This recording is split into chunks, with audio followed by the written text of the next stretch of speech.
It is my great pleasure to welcome you all to the 2023 Charles G. Manoli Lecture. I'm Dr. Elaine Bennett, and I serve as the Dean for the School of Arts, Humanities and Social Sciences. And I'd like to thank our students and colleagues for participating in this event and contributing to the intellectual life of our campus. And thank you to all of our alumni, members of the community, and members of the Manoli family who are here honoring the memory of Chuck Manoli, who was a revered professor and colleague. Thank you especially to the many of you who have contributed to the Charles G. and Anita L. Manoli Scholarship Fund, which continues the Manoli's legacy by supporting the education of meritorious history students here at Saint Vincent College. I would like to introduce Mike Walsh, who is the chair of the Manoli Scholarship Committee, among many other things associated with Saint Vincent, who will talk a little bit about the scholarship and then move the evening along. So Mike, thank you.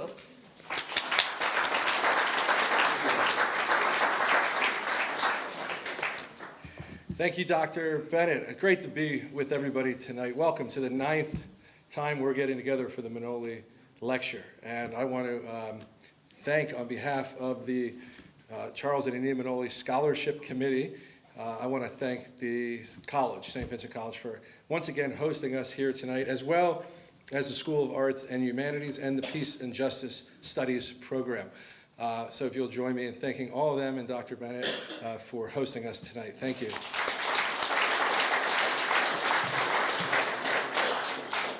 I want to say a special welcome to the Manoli family. Maybe the Manoli family could stand and be recognized. You're sitting in different places, but please stand and be recognized. Thanks.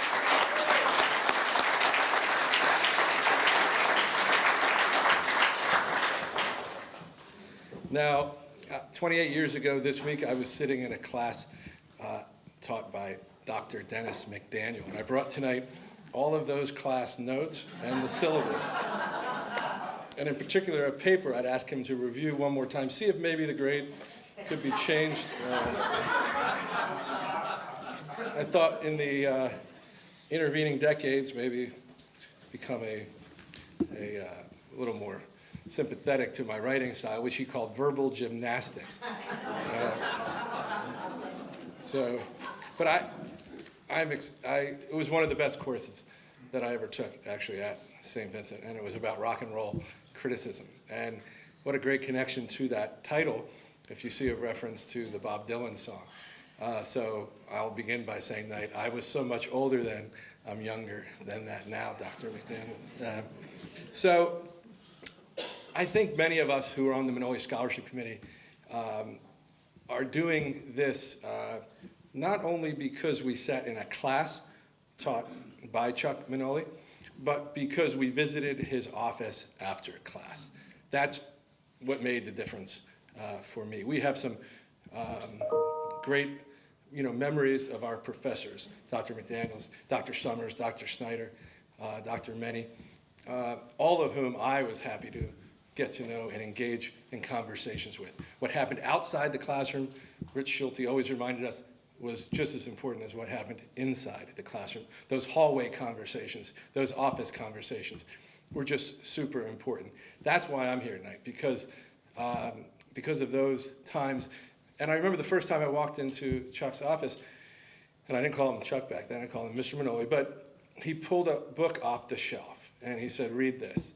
And I got back to my dorm room, and I noticed that the author was Donald Miller, class of 65. So we're talking about the 60s tonight. And he's now a very well-known historian. I didn't know anything about him, 30 years ago when I picked up that book.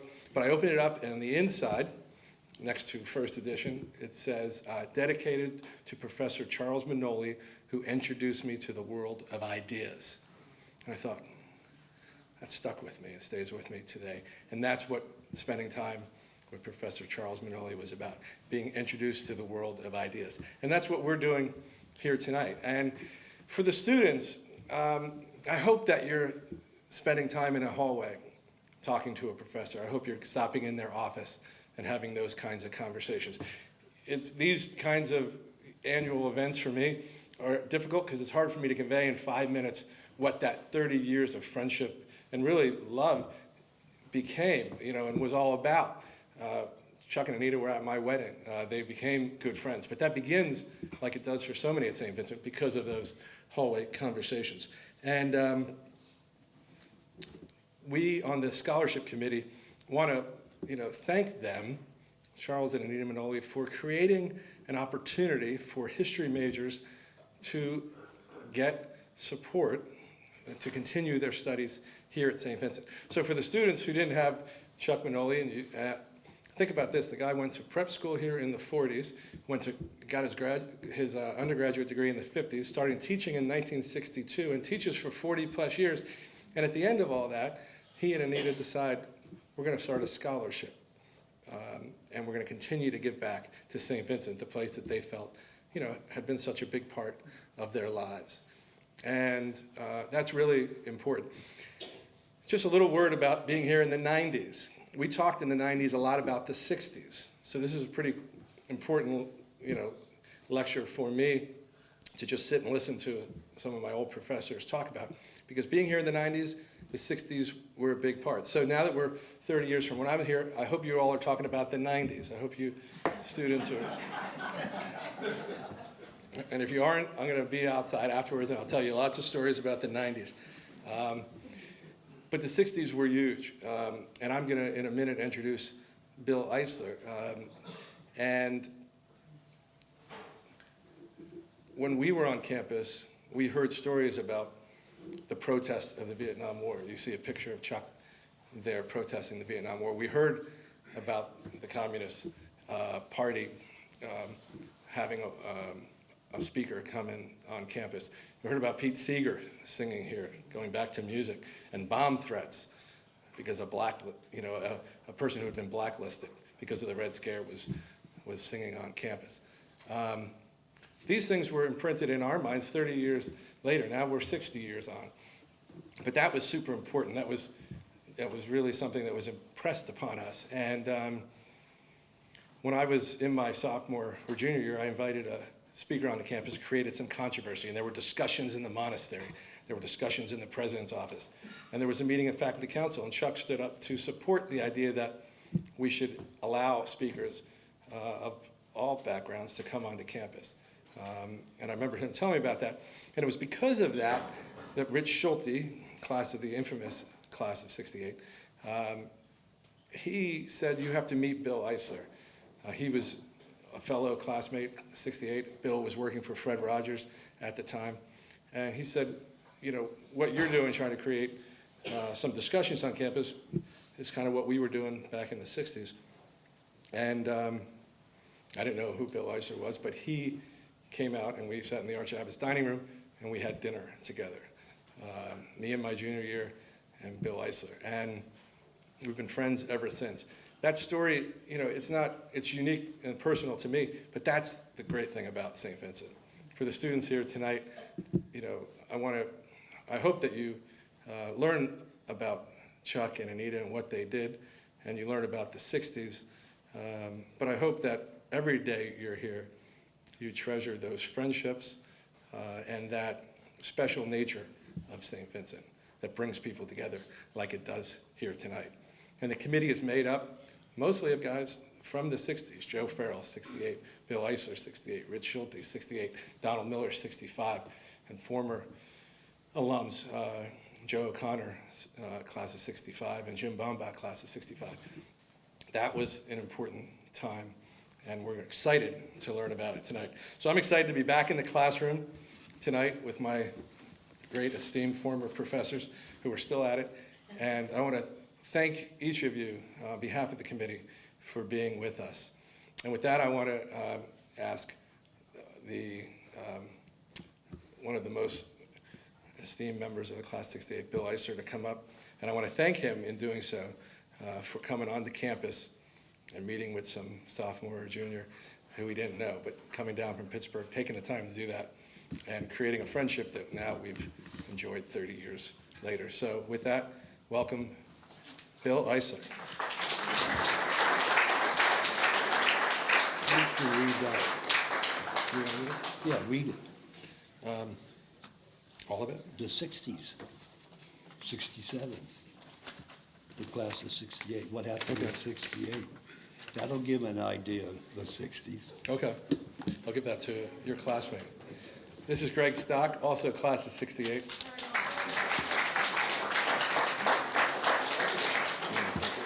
Class of 68 is everywhere. Class of 68. Okay, Thank you, Bill. everywhere. Thank you, Michael.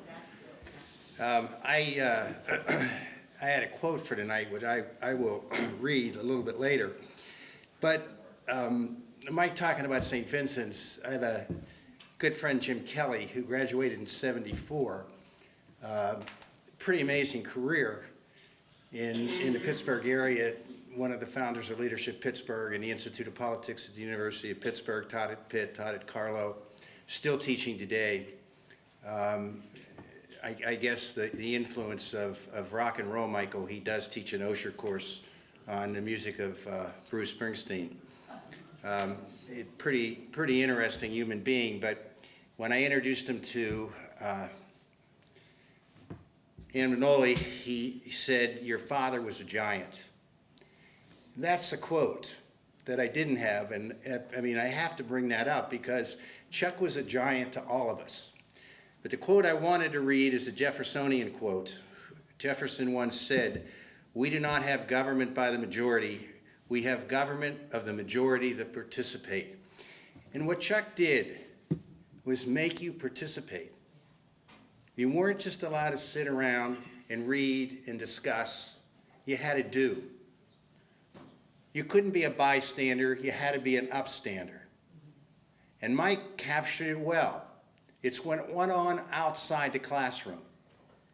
And those weeks in the study of communism, the study of Black America, having people like Stokely Carmichael and Daniel Berrigan come onto this campus and give lectures and hold discussions about the times were led largely by Chuck and by an individual who's standing beside him by the name of Bill Rosendahl.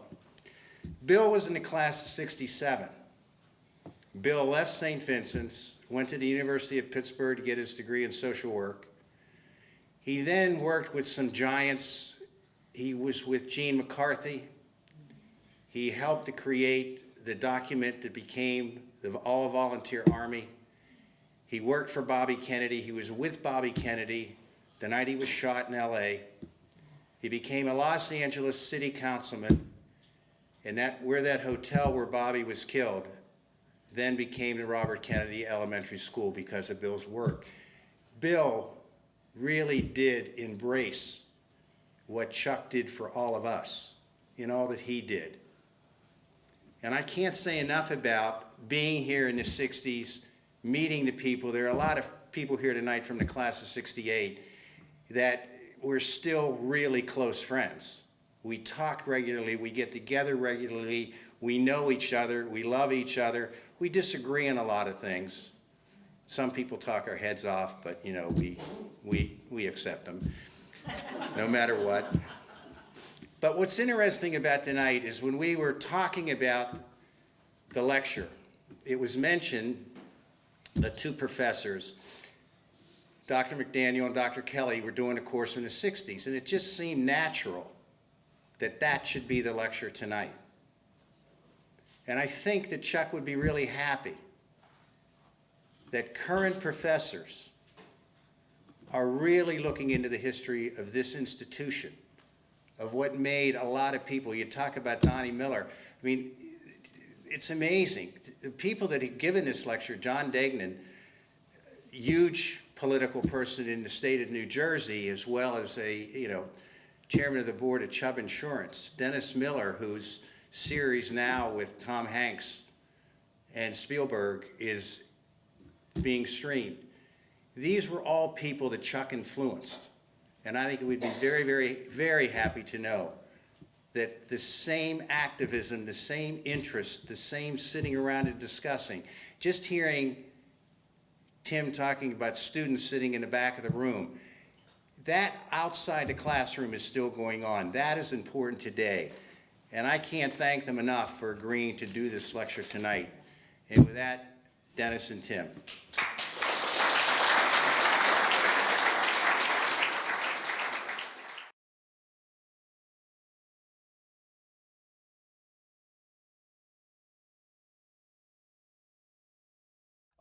Because, as Mike has informed you, he was a student of my class in 1996, was it?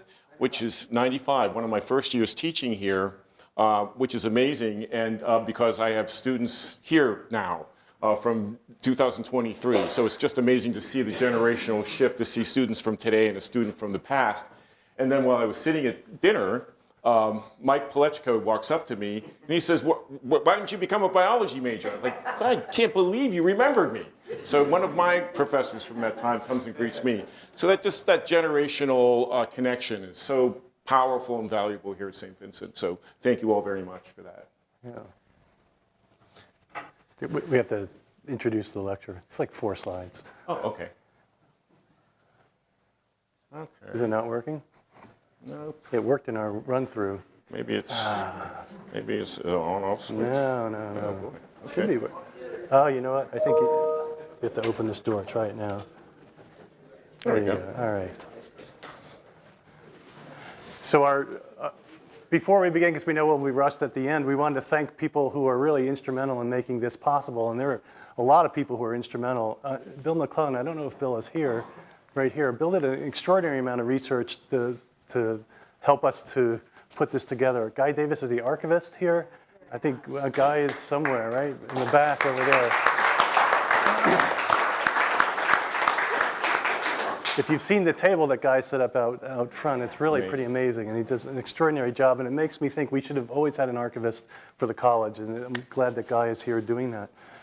Elaine Bennett was kind of shepherded this whole thing through, getting the college really involved. And I think it was really helpful. So he's in the back over there.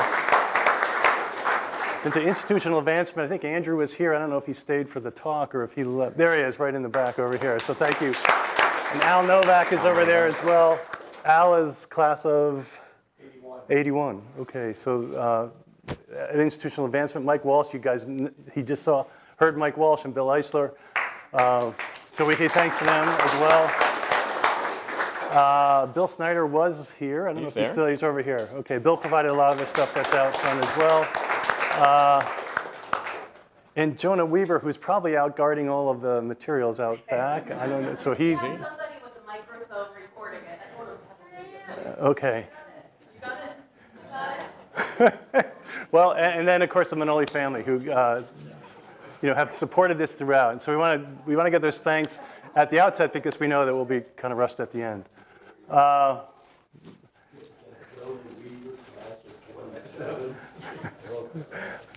Oh, wow. You're up. So our thesis, we're going to say this in 2 parts because our focus is on a change that occurred at Saint Vincent College in the 1960s. Saint Vincent entered the 60s, focused on elevating young men into the American middle class and legitimizing their position there while strengthening their Catholic identity. The curriculum focused on 2 aims. One was to engage students in a broad range of liberal arts courses through the core curriculum to strengthen their understanding of the world and the Catholic faith. The second was to provide students with practical studies and professional preparation to leverage their advancement into the American middle class. So very practical in its orientation and fairly conventional. So the second part of our thesis is that in the 1960s, St. Vincent transformed into doing more than just getting students into the middle class. They turned the critical lens of Catholic liberal arts curriculum, we call it the Catholic gaze, onto a society itself, especially as society grappled with issues of race, justice, war and peace, and participatory democracy. All of the things that you just heard Chuck was so involved in when he was here. And then we're also positing that newly confident members of the middle class, economically and culturally, the Catholics at St. Vincent began to call the society back to the values that they would have identified in their education here at St. Vincent. And then there's some background stuff.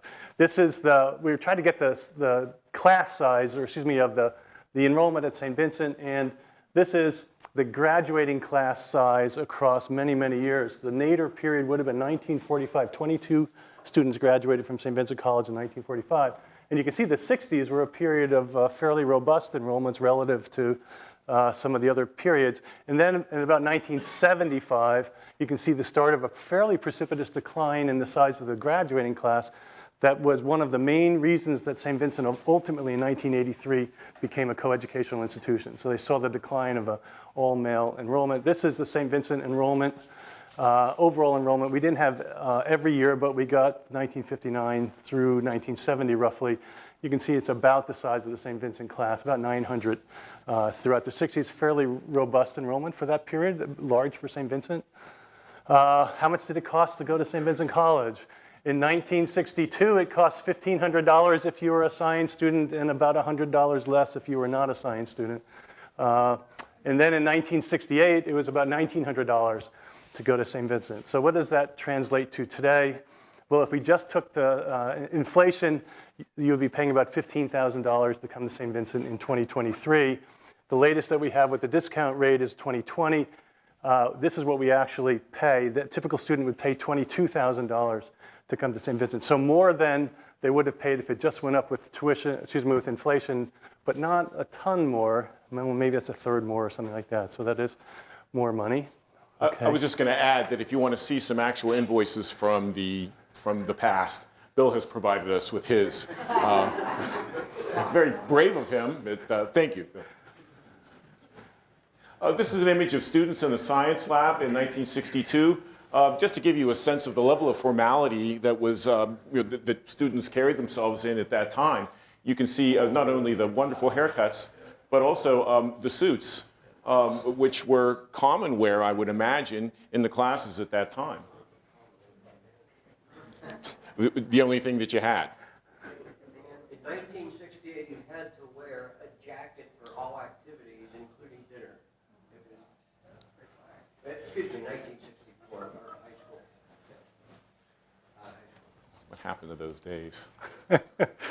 So how did St. Vincent think of itself? In 1962, in the early 1960s, St. Vincent saw itself, remember we said, as an instrument of getting people into the middle class. So you can see the first thing is St. Vincent was to provide qualified students of moderate means the opportunity for a college education. So very self-consciously trying to elevate students into the middle class. They wanted an education of a broad liberal character with specific training that will enable them to be successful in law or politics or other professions. Provide students with basic understandings of religion, and then to get Catholics even more deeply involved in Catholic faith. And then also, there's a unique St. Vincent culture that they wanted to convey to students as well. Part of that culture were the rules for freshmen.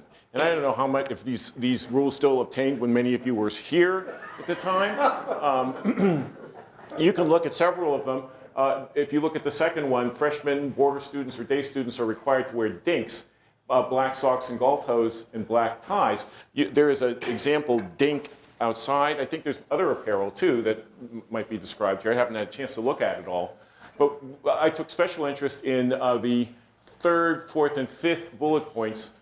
Freshmen shall commit to memory all school songs, yells, and freshman rules. Further, they must be ready to render them at any time at the request of the higher class members. And then, freshmen are required to carry matches and furnish same to members of the three upper classes upon request. So you can see freshmen walking around in their dinks, singing songs and lighting up cigarettes. It's just you could find the St. Vincent freshman anywhere. And it kind of also suggests at that time, right, in the 60s, there was a much more respect for gradation, respect for your elders, if you will, that kind of orderly, hierarchical structure. But I also found with interest the second to last bullet point, that a freshman will not appear on the streets of Latrobe in the company of any woman or women except it be a member of their immediate family. I guess not extended family, but their immediate family. And, and we puzzled over this, like why? And on the one hand, I thought, well, maybe that would show up the upperclassmen, right? If a freshman was walking around the streets with a woman. I'm not sure. And so it would go against the laws of gradation. Another explanation is that it sort of created a wrong image of St. Vincent to have this kind of intersexual congress, if you want to put it that way. And standing in the confectionery store, I don't get that one at all. So And just before we leave, provides the me. dink Okay. is the beanie that's outside. I don't know dink if is the beanie. The beanie. You've seen The beanie was 63, so. Oh, I'm sorry. what year is this? We don't know because Guy supplied us with these images and he was not able to trace it to a year. Is that right, Guy? You here, Guy? There was no year marked in that book, but you see the yearbooks, you can see the students dressed in that manner with the dinks, the black ties, so it carried on through the 60s. Yeah. Okay, so we want to give an image of the campus in the pre-fire. For those of you who have been here shorter than a month, you don't know that there was a fire at Saint Vincent College. But this is the pre-fire campus, and we wanted to highlight a couple of things that we think that it suggested. The architecture suggested an order and the quadrangular structure. It suggested boundaries, order, symmetry. It suggested regularity. There was something conveyed by the experience of the lived buildings that you would live in on campus. And one question I had was, where do you park your car on this campus? And does anybody know where the cars were parked? I mean, Right below, left to the, Right here? right there. Okay. you don't see That's any still a cars in the parking lot. photo, so maybe it was an off time. No, that was even when I was here, they weren't allowed to have. Because they would pick up women and walk the streets of Latrobe. Exactly. Yeah. Maybe with an extended family member. Yeah. For that matter. It's completely out. So in 1958, John F. Kennedy came to campus. And Kennedy, I think, was the instrument by which Catholics sort of finally made it into the middle class. And his election in 1960, which was very controversial because of his religion, sort of signified the arrival of Catholics as comfortably in the middle class. When he came to Saint Vincent to get an honorary degree and to give a speech at a convocation, and he said, "I urge the application of your talents to the public solution of the great problems of our time." So he's saying, get out of the walls, move out, and help create a great society, especially in areas of race relations and the knotty complex problems of war and peace. And those are two things that we think transformed St. Vincent in the 1960s, those concerns. And we'll see that again. Gene McCarthy came to campus. Gene McCarthy was I think we just heard that somebody had worked for Gene McCarthy, right, Bill, you were saying, right, that was in a photo that, well, Gene McCarthy was, for those of you who don't know, Gene McCarthy was a candidate. He was the candidate that challenged Lyndon Johnson for presidency, sitting president of the United States in 1968. He's a graduate of St. John's College in Minnesota, a Benedictine institution.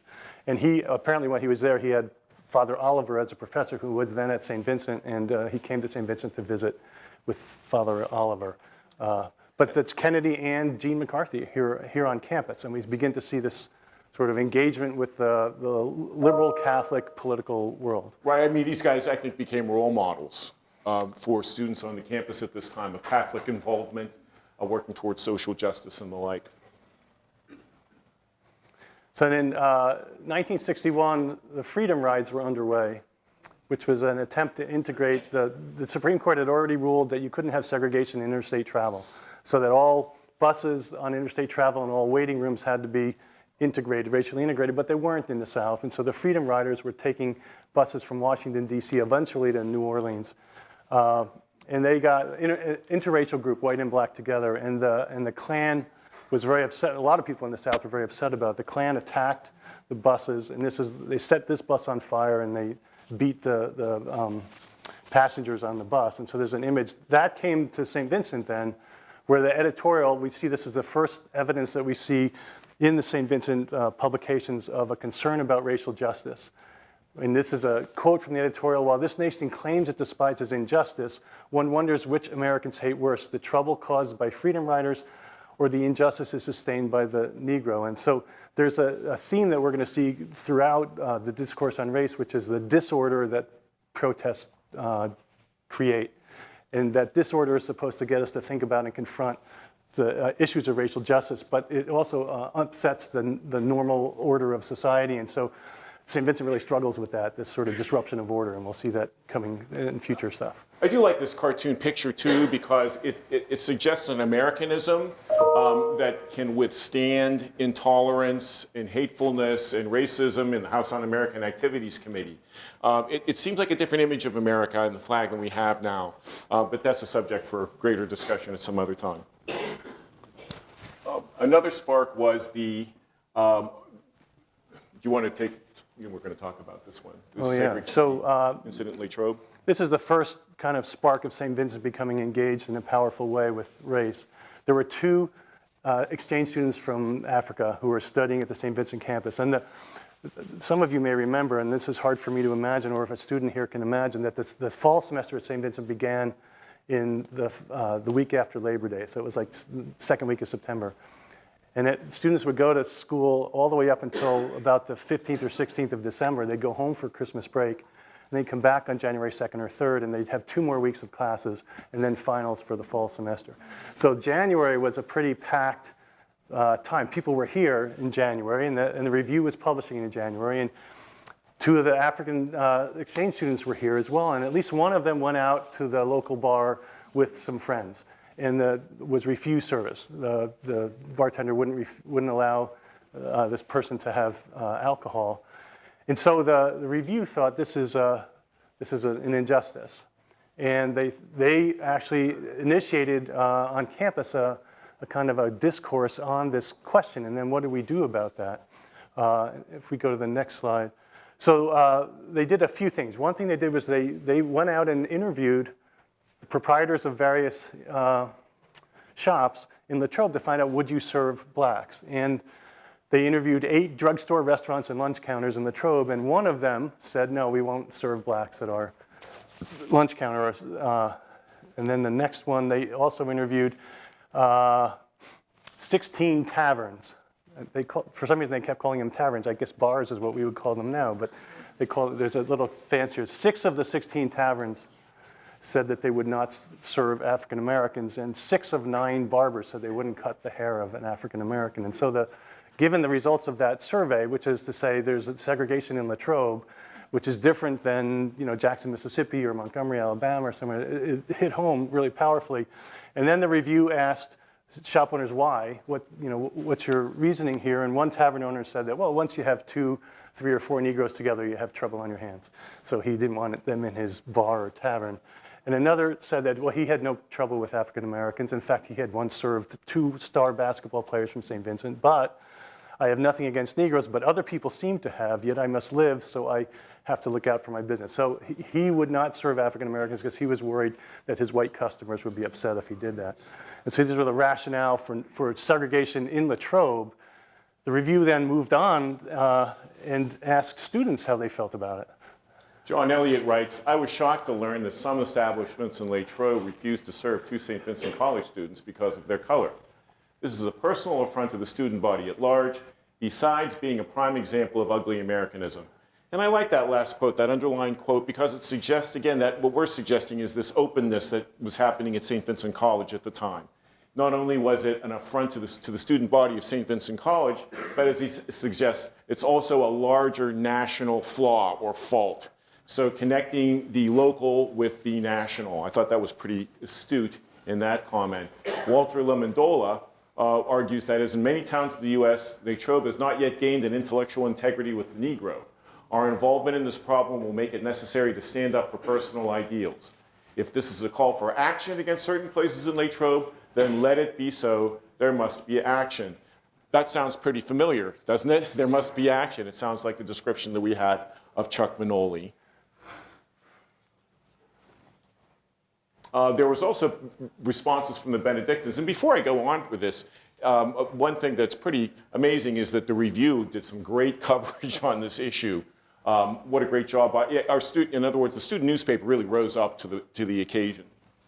And Reverend Leo Rothroth argues, in his case, that we've had enough speaking about the virtue of prudence. It's time for action, there's that word again, in the name of justice and charity. One freedom ride accomplishes more than 60 years of prudent progress towards understanding. So here's, if you will, an elevation of the demonstration, so to speak, instead of the sort of the gradualism that was preached by many. But then we have other viewpoints as well. Father Omer Klein argues that Saint Vincent College has no difficulty in deciding her policy toward race relations. The difficulty arises only when Saint Vincent is asked to extend her policy to the surrounding community. So here's the issue. Does Saint Vincent have the right to force her policy on Les Trobe and its business establishments? I say not. But St. Vincent does have the obligation to let these establishments know her mind and refuse patronage to those who persist in the practice of segregation. Any further demonstration than this would possibly harm more than help the cause of racial justice. So, you know, I don't know if it's that diametrically opposed to what Father Rothroth says, in the sense that he does not ask for, if you will, demonstrations, so to speak, but he does support nonviolent direct action in the form of economic withdrawal. But before we go on, too, and this is a theme that we see, the concern about what would a demonstration, the disruption of order, mean. Why not have a public boycott of institutions that don't serve blacks? And I think that this concern about disrupting the order was so powerful that it was felt that there would be a backlash, or this would besmirch the institution. It would be a disruption of the established order, and that we want to move forward, but we don't want to upset the apple cart, in a sense. Yeah, and just to build on that, that whole question of disrupting order versus maintaining a more gradual, taking a more gradual approach is a big theme in Thoreau's Civil Disobedience, as well as Martin Luther King's letter from Birmingham jail and a lot of his writings as well. So it's been a significant theme, and it persists, right, in the current conflicts that we're facing. But we don't have any evidence of any action taken by St. Vincent in 1962 in response to this issue. Students had begun to acknowledge it and decry publicly the racial injustice in their regional community. So that's really what we are suggesting here. Just by the coverage in the review in such depth suggests how much the students were now becoming engaged in their world. And then there was a fire. This is a year later, and many of you know the story of the fire, so we don't, and that's not a central theme of except that it allows or forces St. Vincent to reimagine itself. And here you can get a kind of an aerial view of the fire. It's very extensive and very traumatic for the St. Vincent community. I don't know if anybody was here during the fire, so you guys sort of have a sense of that. That must have been, and it happened in January, and it was, I think, like 9 degrees or 5 degrees outside, so it was a really, really cold day. The fire was incredibly disruptive. This is the bell tower, and I think if you were out looking at the yearbooks outside, you saw that the title of the yearbook was The Tower, I think, right? And so here's the bell tower up in flames and being destroyed and never gets rebuilt. The bell tower doesn't come back. So that's a powerful, iconic architectural building that just disappears in the fire. And I always thought the tower was the sauerkraut tower, which is then pictured on other yearbooks. Yeah. I actually don't know the story about the fire. Oh, okay. So in 1962, there was you saw the earlier picture of the campus and how it was all connected. There was a fire that I believe broke out in a biology lab in January 28th, which students would have been back because they were back for the, that would have been finals probably during that week, I assume. Was it? No, we weren't back. You weren't back. After finals, there were some students here, but few. Okay. We were due back the next day or 2 days after the fire. So it was between the fall and spring semesters? Yes. Okay, and so the fire broke out, and because the buildings were contiguous, it spread fairly rapidly and fairly extensively.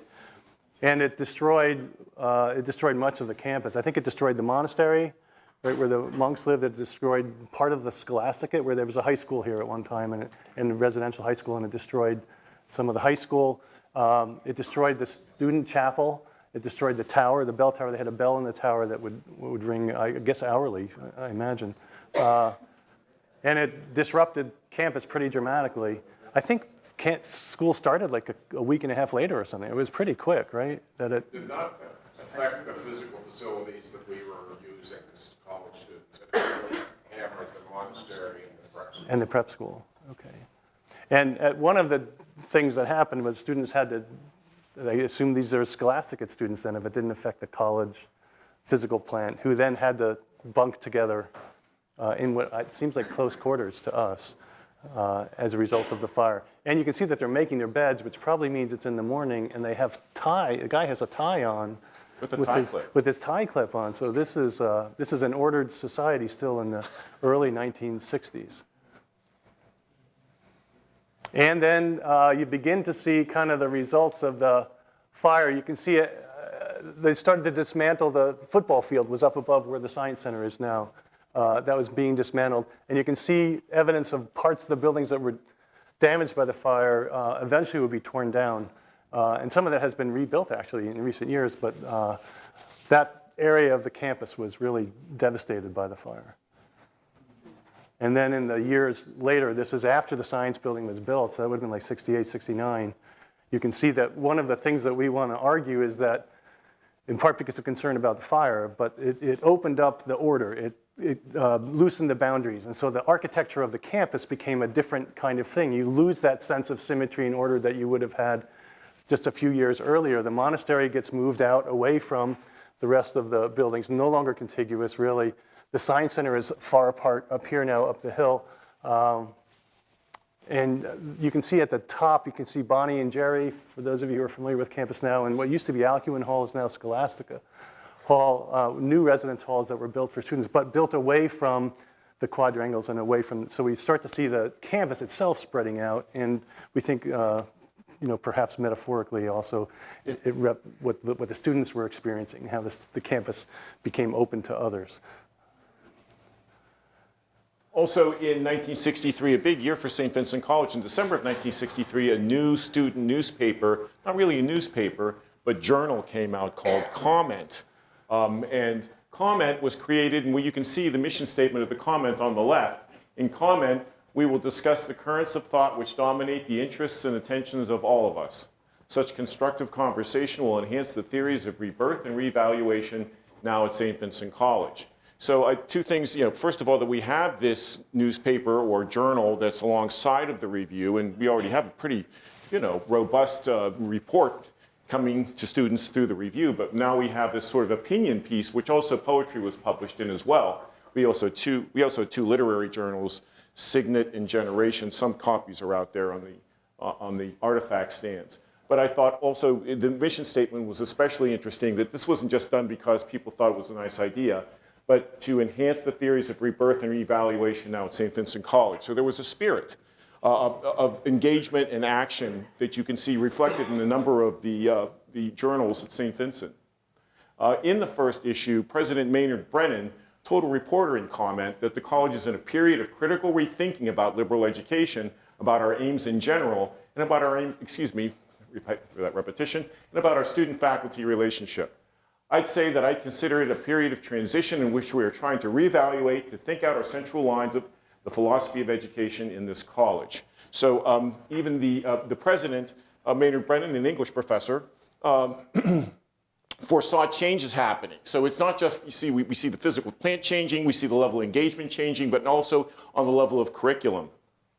And as we look at course listings as they progress through the 60s, we see courses that seem to be more engaged and more interdisciplinary in nature than the sort of traditional period and figures courses. I know that was a designation. Bill knows that was a designation. We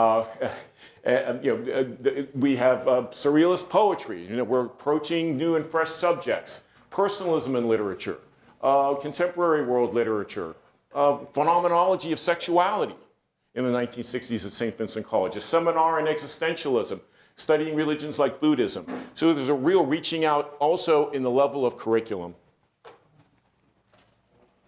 Yet, the Arch-Abbot feared tension. He was a little concerned about world events. He's commenting here on the demonstrations that occurred at the World's Fair in 1964. There was a proposed stall-in in which cars would block Queens, so in protest of civil rights protests, blocking the entry to the World's Fair. And then when that did not really work, they sort of shouted out Lyndon Johnson, who was speaking at the World's Fair, And that obviously, that created some problems for people. And Archbishop Rembrandt Weekland replied that these demonstrations are going to alienate people so that rather than bring about mutual understanding, they will cause greater misunderstanding.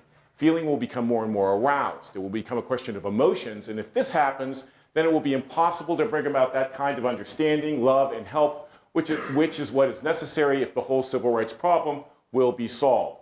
So you can see in some of this sort of echoing the sentiments of Father Omer Klein, who we saw in a previous slide, this sort of fear, not only of disruption perhaps, but that the message might be lost if the spectacle overcomes the message. So, but Saint Vincent didn't have the luxury of not engaging because the society at large was changing. And one of the things that happened in Selma, Alabama was a planned march of civil rights leaders from Selma to Montgomery, the capital. And it's a fairly famous, I think many of you have heard, they marched leaving Selma, crossed the Edmund Pettus Bridge, and when they got to the end of the bridge, they met a phalanx of state troopers and police, some of whom were on horseback, you don't see that here, who then attacked the marchers. And so it was broadcast nationally on the news, and so it became a really powerful image of civil rights workers demonstrating for the right to vote. This was what this march was about. They were not allowed to vote in Alabama. They were not allowed to register to vote. And they were attacked by police. And in response to that, at Saint Vincent College, there was an organized march in support of the Selma marchers in Jeannette, which is a town not too far from here. And so now you see students who are, how long must humans wait? St. Vincent students support Selma Negroes. You have this public demonstration, which is exactly the kind of thing that the administration had been worried about just a handful of years earlier, that this was going to be disruptive and negative. And I believe these would be Seton Hill nuns then, who are over here, right? And then over here, you can see that there were monks participating in the march. And so what you have is a public coming outside of the ordered walls, and St. Vincent saying, we stand for racial justice, and we're going to disrupt the order in order to make that clear. So it's a dramatic transformation in a very short time, brought about by questions of racial justice, which I think St. Vincent would have thought of itself as immune to, because we're in the north and we're on an island of tranquility, and we're worried about great books. We're not worried about the problems of the world today, and yet they intruded, and St. Vincent responded. How did the people who were in charge of St. Vincent at this time respond to the students' demonstration? Because they're clearly, even though it's peaceful, disrupting things, causing some waves. So I'm curious about how the people who were in charge of the university, at the college at the time, responded to students who took up those signs and marched peacefully. Do you have any information? We don't have a lot, but we have people who are here. I don't know, Elliot, were you here at that time in '65 or? Yeah, but I was like 20 years old. Okay, so you. So I remember that there was a lot of activity, but I think there was a lot of lack of information for people who didn't have direct contact with people like Chuck Manoli. For example, I was in philosophy at the time, living in the monastery, and I wasn't watching television, so I'm a bad person. For me, the 60s happened in the 70s. Okay. Well, for this event, we didn't have a PA system, and we didn't have intercollegiate communications. If there was something like this going on, there'd be an index card on the bulletin board outside the dean's office. Dances, events like this, whatever. Unless you lived in the dorm and word of mouth, you didn't know about it. So you don't, oh yeah, go ahead. I don't remember this. This was a couple months before I graduated. But it appears that a bunch of Benedictines are in the group. It appears that it's peaceful. And the only mystery to me is why are we in Jeannette? We haven't really found that out. Do you have? We have a good sense of why. Might be the population, demographics. Joni? The fellow who's carrying the sign Yeah. that says Saint Vincent Student Support Cell. Yeah. Is that my dad beside? Yes. That looks like yes, Chuck it right is. there. Yes, it is. There's Chuck Manoli right here, everybody. It's absolutely. Wow, we didn't notice that. I mean, now that's in the big screen, you can see it more. Danny, I didn't notice it either, nor did Ed. Unbelievable. Unbelievable. Isn't that great? It's the same fellow you were talking about. Yeah, that Bill was talking about, right? Bill, that would be the guy from the anti-war demonstration, right?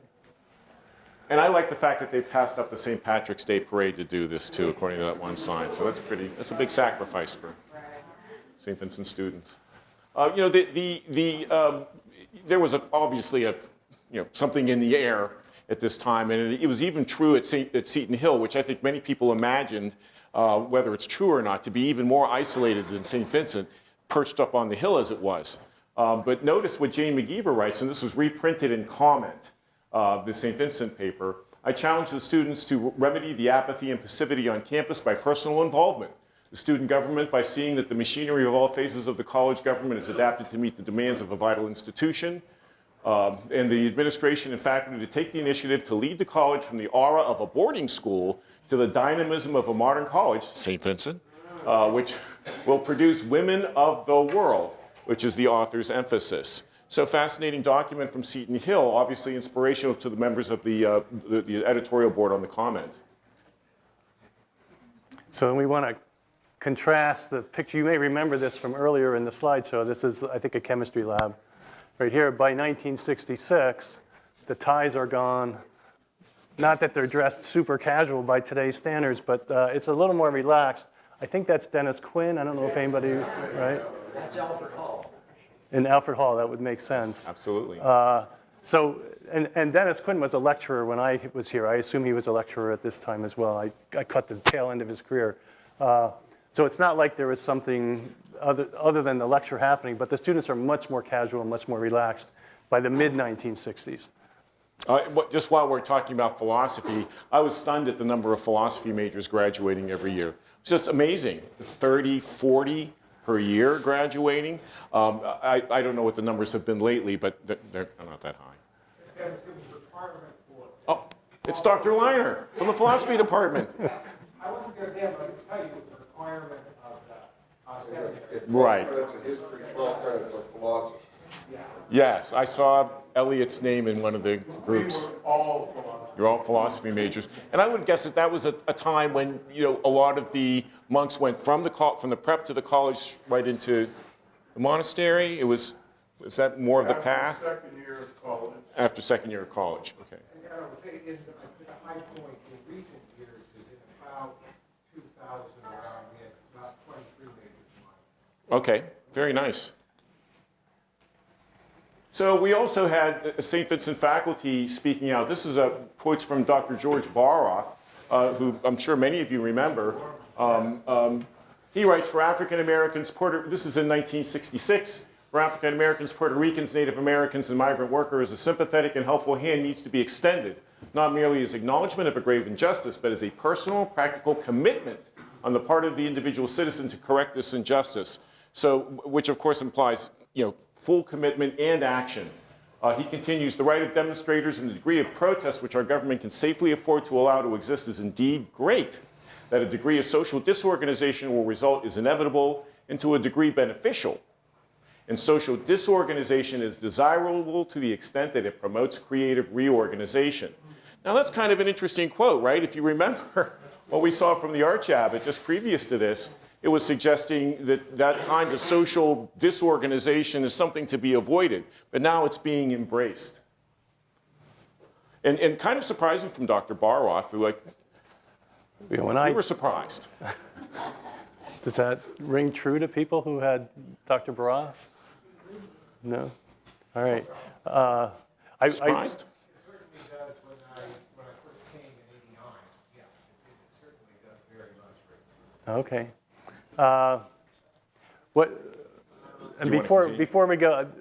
Before we go into the next spark of St. Vincent sort of engagement, what we presented to you is evidence of a movement toward engagement and toward, but there was also a strong sentiment within the college in opposition to that. And one of the things we don't have in here is that the Saint Vincent in 1965, I believe, invited probably the premier national spokesman for segregation to come to campus. The editor of the Charleston News and Courier. And he gave a talk on campus. And the review decried it on the front page, but he still was invited by the student government to rationalize segregation is the right way for us to be organized, and we should maintain segregation and step away from all of these radical efforts to integrate society. The second spark really is the Vietnam War. And in 1965, American troop presence in Vietnam expanded very dramatically. Following the Gulf of Tonkin Resolution in 1964, and then we see in 65 troops ostensibly sent to protect air bases that were then going to be used in South Vietnam, but the troop expanded very, very dramatically. And in 1960, and the draft as well, in order to support that military occupation. And then in 1965 is the first sort of really strong public opposition to the draft, organized by the Student Nonviolent Coordinating Committee, which was a group of students organized to end racism in American society.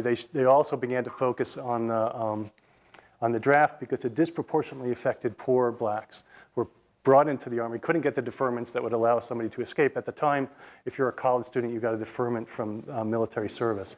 And so African Americans were not in college in the way that whites were, and so this was disproportionately affecting them.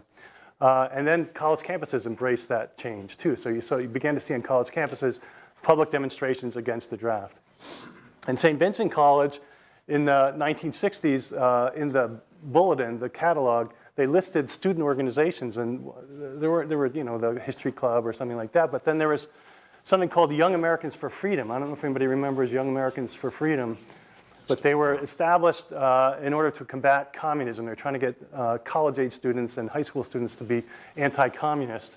And they were an official organization on the St. Vincent campus.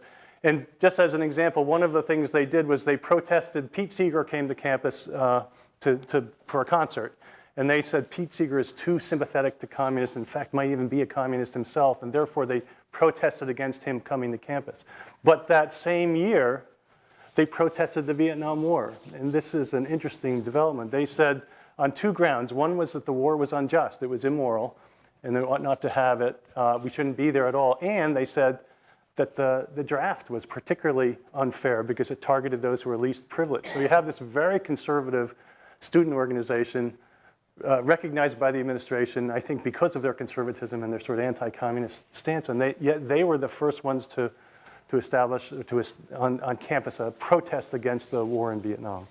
Yeah. And that's kind of odd just for our students of today, in that one of the reasons why it was argued we were in Vietnam is to protect the world from communism and the domino theory and the rest of it, right? So it seems especially surprising in that regard to me. And then there was a week-long study of communism on St. Vincent's campus, and this is fairly famous, so many of you may either have experienced this or have heard about it. It was a week of bringing various speakers in, and these are four of the speakers, I think four of the sort of high-profile speakers. Herbert Abteker was a Marxist historian, so he was a communist, and they brought him into campus to talk about the arguments for communism. But Philip Abbott Luce was an anti-communist, former communist who now had turned against it, and he was a public speaker against communism, as was Bela Kalmar-Kiraly. I don't know if I pronounced that accurately, but he was a former head general in the Hungarian military who had been then persecuted by communists and had come over and become an academic. He got his PhD and he was teaching, not at St. Vincent, but other institution. And then Thomas Kerr was the head of the Pittsburgh ACLU. And so there was a series of class seminars and debates on campus and public speeches on campus from folks to talk about communism. It was an effort on the part of the students to understand what is this communism thing, and rather than just vilify it, let's figure out what it is. Yeah. I remember when Herbert Abteker came, there were a lot of people in Latrobe who protested, because he was pro-communist, and they were out there with signs. I remember that very well. So this was not an easy thing for a Catholic college to do. This was a pretty dramatic event. But even though that was not such a dramatic thing, the next slide, I think, is The Greens, and many of you know the Greensburg Tribune Review as a fairly conservative paper. But it apparently wasn't always so. And in the wake of this, or right before it, they said, we can't help but reflect on the change in atmosphere that has developed at St. Vincent in recent years. The school seems to have found a personality. Yeah. It is an active, growing, living institution, and the change is reflected in the student body, or vice versa. And they went on, the traditionalists may cringe at the change, but we find it refreshing. A college must be more than books and 4 years of sitting in classrooms. A college shouldn't be a place to hide, a haven from the outside world. Knowledge without involvement, knowledge without experience, knowledge without curiosity, and knowledge without interest simply isn't possible. Yeah, we can't say that such a week as the one planned by St. Vincent student government couldn't have happened 5 years ago. We're not even presuming to say that present administration is overjoyed at the prospect of it happening now. But the fact that the Student Government Committee felt free to initiate such a week indicates that the search for knowledge is something more than a glib phrase in a brochure at Saint Vincent College, which is pretty amazing stuff, right? I was just going to add, oh, I'm sorry, go ahead, Tim. Go ahead. Excuse me. I was just going to add that I think that the last sentence is really powerful because we tend to think now that if we invite one group or another, we're taking sides, or it's all about partisanism and and all the rest. And this is, they put it on the right context. It's the search for knowledge, right? By providing contrary opinions. So I thought that was really refreshing. Did you want to add anything, Tim, before I click? This is very different than the college that said we don't want to disrupt order, right? This is now a college that says we're embracing that disruption and we want to find out about the world and we want to ultimately improve the world. And then the next, we have to go one more. That the end of their editorial was, so prepare for the brickbats, and those are the protesters that were going to come and did come to St. Vincent. But hold your ground. What's the point of being young if you can't shock your elders? What's the point of going to college if you're not interested in knowing more about the world in which you live? You'll be told that Mr. Aptheker, for instance, is too sophisticated for college students. For instance, he'll have you all wearing hammer and sickle badges. Well, don't believe it, we don't. So it was an endorsement of St. Vincent as a sophisticated place, and the students are mature and adulted. I was just going to ask at this point, is anybody wearing a hammer and sickle badge from the 16th? No. Just wanted to check.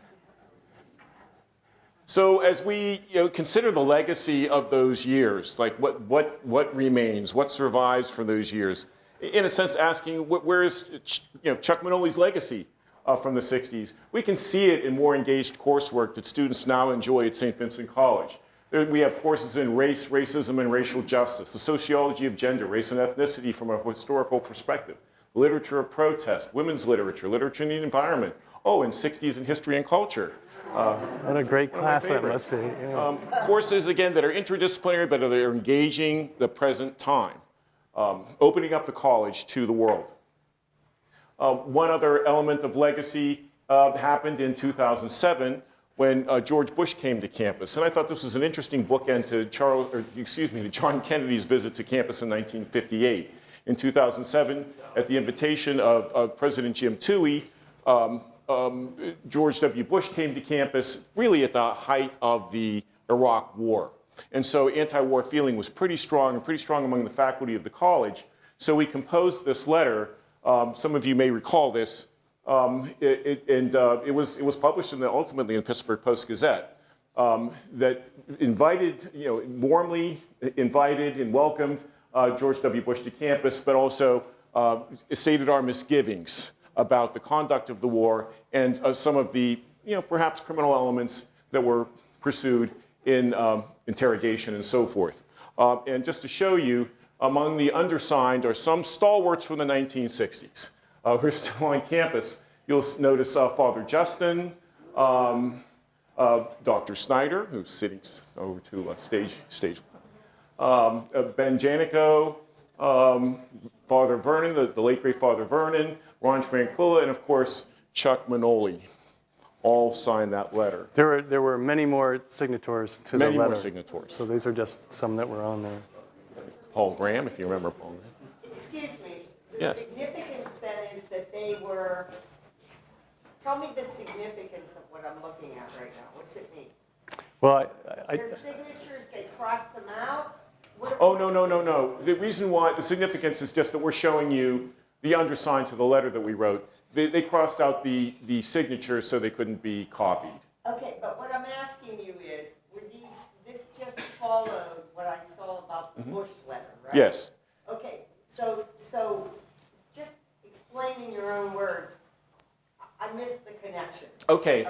So we, the undersigned, recognize your visit. So, and again, it's a bunch of faculty members signed this letter, including monks.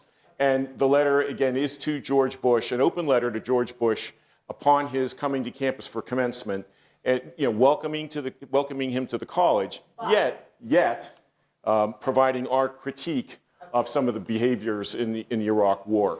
And of just the war to show itself. Pardon me? End of the war itself. End of the war itself, yeah. Exactly. I missed that piece. Okay, that's okay. Yeah. But we had lots of 50, how many signatures do we have? A lot. And a majority of the faculty who Majority of the faculty signed the letter. but including these wonderful folks. Jerry? Yeah. Who wrote the letter?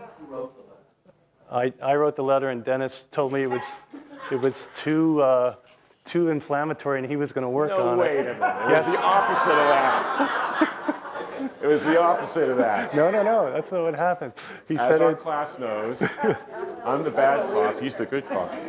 So, But it was ironic because Yes. You wrote it, Tim, and you brought it to the house. Yeah, I wrote the letter, and Dennis said this is true. It's too inflammatory. I'm going to work on it. He revised it, and it became more inflammatory.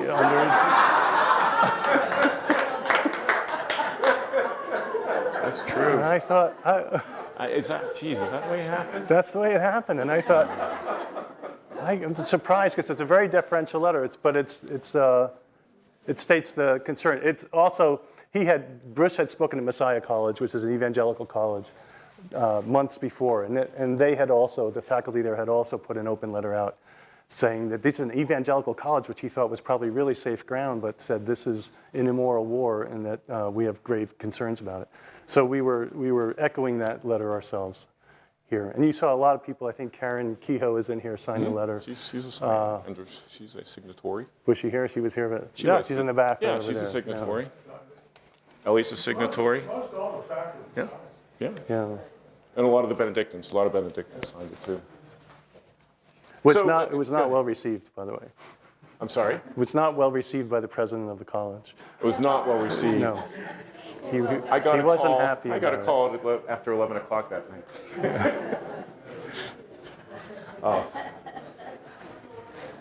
So just to wrap it up, I think throughout what we're trying to emphasize is not only just that the 60s were this opening up of the college, but also, all through this, the inspiration was Chuck Manoli. As we see him in picture after picture, he was involved at every stage, and his call to action was something that I think was a great inspiration to the college. Do you have anything you wanted to add, Tim? No, I think we want to invite comments or reflections for those of you particularly who were here in the 60s to share things of your experience. Is that Rob in the back? I just wanted to add that, two things that I didn't want to interrupt you when you were going. At the time of the fire, you showed those photos of everybody, lining up with beds together. They also put a request out in the parish bulletin for local people to house Saint Vincent students. And I had an uncle and aunt who housed 2 students for about a month. They lived in Lawson Heights. So a lot of that went on.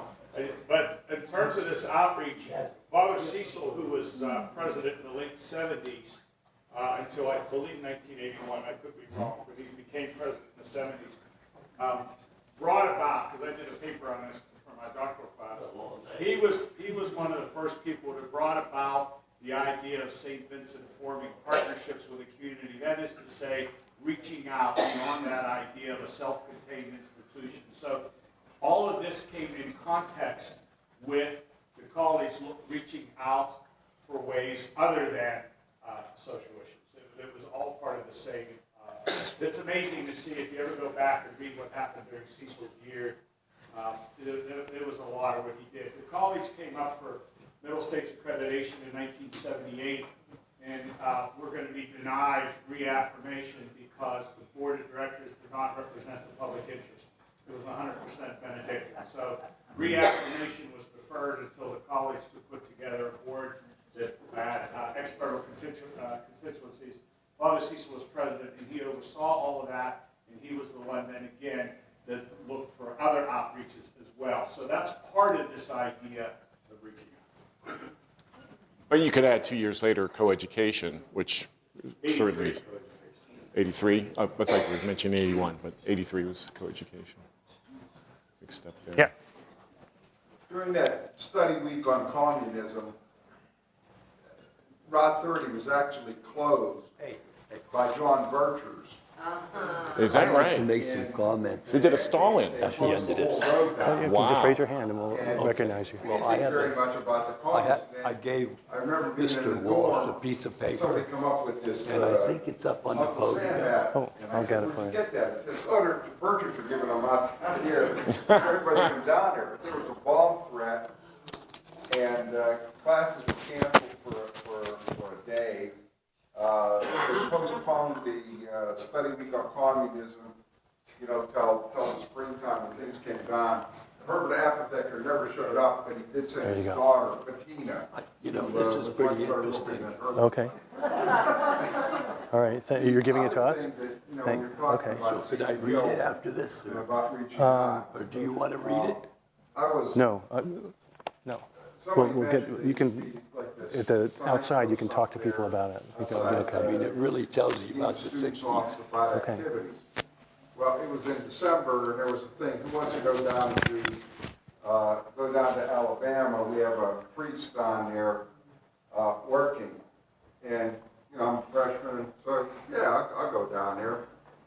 And Saint Vincent went out and rented a car, brand new Ford, to go down there, and Seton Hill did the same thing, and they had a, you know, I don't know how many women came down there. I keep on saying I'm going to go back and look at the article, but all I can say was an eye-opening experience. We had the 2 cars down there, but I went down with a sociology professor that was a monk, and of course they had much, we was a 58 Studebaker Lark, and it was a student's car, but that was the only one we had available to go down there. And they had the newer car, so they were just like flying down there with it, and we're just like chugging along. And just before we got to the Alabama border, you know, Father says, "I'm thirsty, I want to get something to drink." And so they went in and got some 6-packs, and then it says, "You're driving because you're underage, you can't drink." Well, I like beer too, but they says, "You're driving." And the person at the bar, I guess, must have saw that we were from out of town or whatever. He says, "Whatever you do, get rid of all the alcohol that you have in the car before you get to the Alabama border, because they're going to stop your car with outside plates." And so I'm driving down there, and we didn't have any alcohol in the car, and I'm driving, and just as we come to the Alabama border, the dashboard lights go out. So I'm worried about speeding, so we're lighting cigarettes and, you know, how fast we're going. But this car followed us all the way down to the parish where it was in there. And of course they were already in there and wondered where we were. And no sooner we were there, and we're saying, "Oh man, they stopped us, they took all of our beer and that away from us." And what about us? I said, "Well, no, we didn't have any." But the thing is, like this knock on the door, and there was like this, looked like a 7-foot Alabama state trooper that was there, and he wanted to know why these Pennsylvania cars were here. And we looked out the window, and if you ever saw the movie is Mississippi Burning, with all the police cars and that, well, that's what was out in the parking lot. And it was Father Bryce that was down there. And he went down and he says, and he just like slammed the door in his face, and he says, none of your damn business. And then he told everybody, he says, you got to get rid of these cars, you're going to have nothing but trouble. He says, you're going to see stuff down here that you don't believe is taking place with it. And it was just a eye-opening experience with it. But the thing that was really unique about it was that he'd been down there for a while. He was also the chaplain to Huntsville Army base that was down there. So we didn't have any trouble getting beer. He would just call his people from the Army base and deliver it to us down there without any trouble. But while we were down there, George Wallace called up the Bishop of Birmingham and said he wanted this Father Bryce out. And he says, well, I don't have any control over him. He's from Saint Vincent Basilica up in Pennsylvania. And he says, well, why don't you do whatever you could do to get rid of him? So we were down there, and we were kind of like really shocked about all of this. And we ended up staying 2 weeks into the beginning of the school year because we wanted to see how things would be running out with this. So he went down and he met with the bishop as a matter of courtesy, and then he made the decision to come back up here to Saint Vincent because he didn't want all the good work to go down the drain at that point in time. So, yeah, I always tell people, I said, well, I went to St. Vincent in my first 2 years. I was in an article in Newsweek magazine about this. And then I was on a cover of Time magazine for a march on the Pentagon. You know, I don't know how many other schools you can go to have it. That's right. That's right. Amazing. Amazing.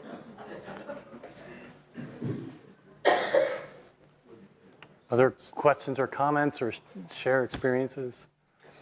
I just want to say one thing. I think my husband says we've attended every Manoli lecture, and they've been excellent over the years.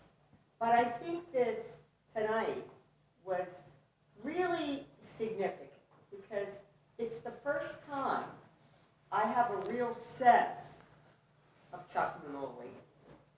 And I think what you two gentlemen did in putting this program together was not just affirm him, but affirm the college, the profession of teaching, and the message to me is very appropriate in the current times.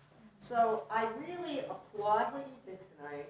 I hope to see more lectures, and I'm putting those in quotation marks, like this, because you've made a difference, at least for me tonight. And I thank you.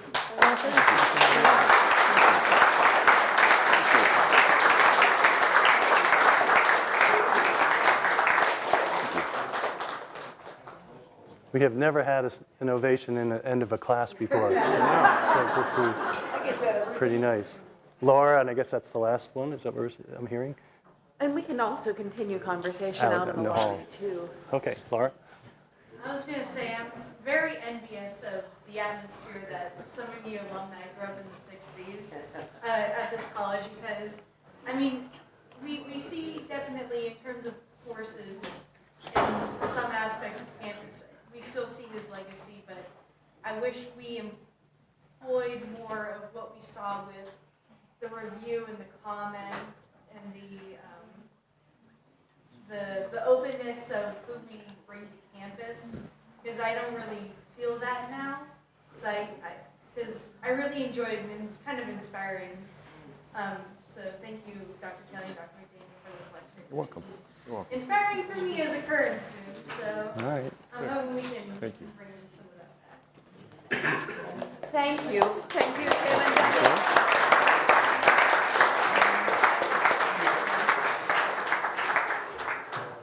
And thank you to everybody for coming tonight.